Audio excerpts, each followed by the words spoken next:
video game series Final Fantasy is a JRPG by Square Enix that spans across numerous main title entries along with its fair share of spin-offs like the arena fighter Final Fantasy Dissidia. But did you know that this franchise also has an anime? And no, I'm not talking about the 5-episode special Final Fantasy 15 Brotherhood either. Hello Otaku Mav here, and get ready to go off the rails with Final Fantasy Unlimited.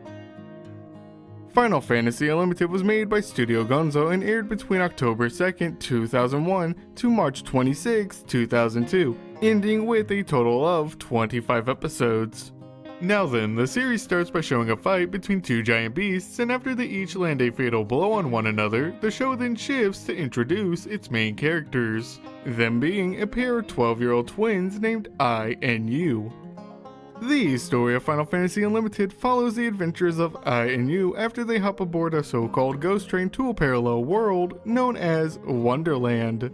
Once on the train, the twins meet a woman named Lisa who joins them on their quest in search of their missing parents, sort of acting as the children's protector.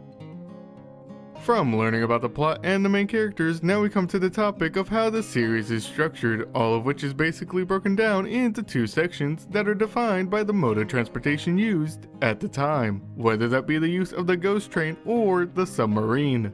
Along with the series being divided into two sections, Final Fantasy Unlimited follows a very Saturday morning cartoon type of formula.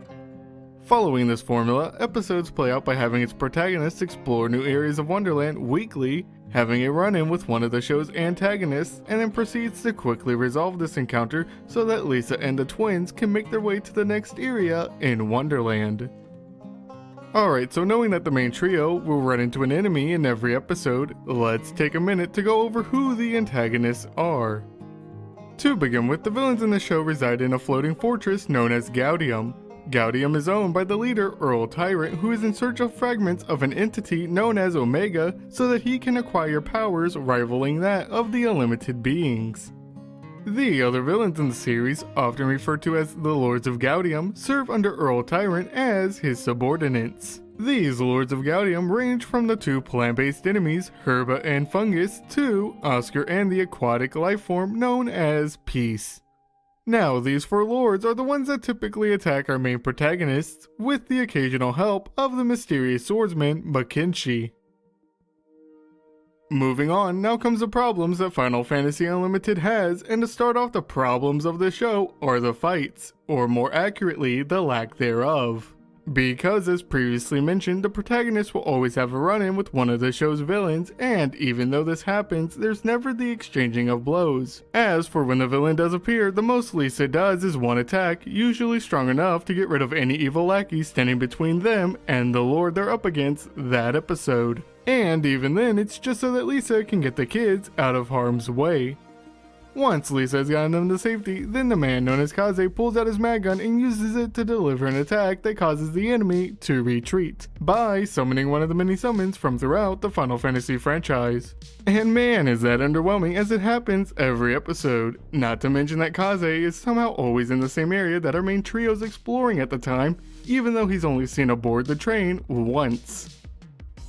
The next issue with the series is the fact that it ends so abruptly after the final fight. I mean, yes, they finish off the antagonists and even reunite with their parents, but you never see the characters look back on their journey, nor make it home. Instead, the final scene shows the villain Oscar falling and shouting the word Unlimited, after which Final Fantasy Unlimited rolls its credits, giving the audience one last look at our heroes sleeping.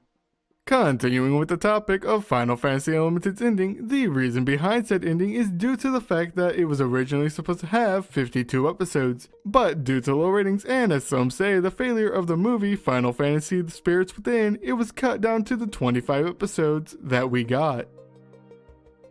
While the anime didn't get the ending it had planned for, the story being told did continue, be it in the form of other media such as books and audio dramas. All of that aside though, Final Fantasy Unlimited isn't all that bad, as it has unique characters, like the mushroom-kicking, hair-biting, armored-wearing chocobo, which is always nice seeing that these birds are being used as more than just a means of avoiding enemy encounters. As for the main characters, the series has them each bring something to the table that only they can do, ranging from Lisa's Keegan Arts and Kaze's Mag Gun to you being able to understand the Chocobo and Ai's gluttony of a purse named Pashi Pocket that can spit out anything she asks for. Of course, even with the characters and the story the series tells, it doesn't make up for the sudden ending or the bland encounters with the enemies, setting Final Fantasy Unlimited with a score of 6 out of 10. Despite having a lot of good ideas, it just isn't executed the best.